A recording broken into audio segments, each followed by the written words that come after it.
যদা যদা হি ধর্মস্য গ্লানির্ভবতি ভারত অভ্যুত্থানমধর্মস্য তদাত্মানং সৃজাম্যহম পরিত্রাণায় সাধূনাং বিনাশায় চ দুষ্কৃতম ধর্ম সংস্থাপনার্থায় সম্ভবামি ଯୁଗେ ଯୁଗେ।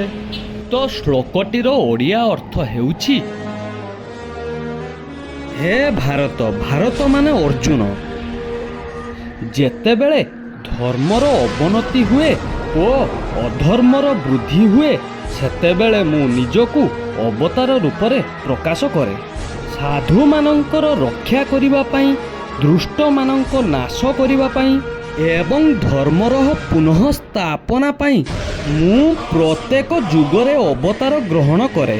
ଉକ୍ତ ଶ୍ଳୋକଟିକୁ ଗଭୀର ଅର୍ଥରେ ବ୍ୟାଖ୍ୟା କଲେ ଏହି ଶ୍ଳୋକରେ ଭଗବାନ କହୁଛନ୍ତି, ଧର୍ମ ମାନେ କେବଳ ପୂଜା ପାଠ ନୁହେଁ, ସତ୍ୟ, ନ୍ୟାୟ, ନୀତି, କରୁଣା ଓ ମାନବତା ଅଟେ। ଯେତେବେଳେ ଏହି ମୂଲ୍ୟବୋଧ ହ୍ରାସ ପାଏ, ଅନ୍ୟାୟ, ଅସତ୍ୟ ଓ ଅନ୍ୟାୟକାରୀ ଶକ୍ତି ବଢ଼ିଯାଏ, ସେତେବେଳେ ଭଗବାନ କୌଣସି ନା କୌଣସି ରୂପରେ ଏହି ଧରାପୃଷ୍ଠରେ ଅବତରଣ କରିଥାନ୍ତି।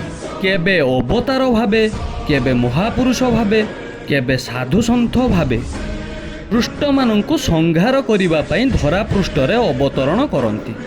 ଏହି ବାଣୀ ଆମକୁ ଆଶ୍ୱାସନା ଦେଉଛି ଯେ ଅନ୍ୟାୟ ଯେତେ ବଡ଼ ହେଉନା କାହିଁକି, ଧର୍ମର ଜୟ ଶେଷରେ ହିଁ ହୋଇଥାଏ।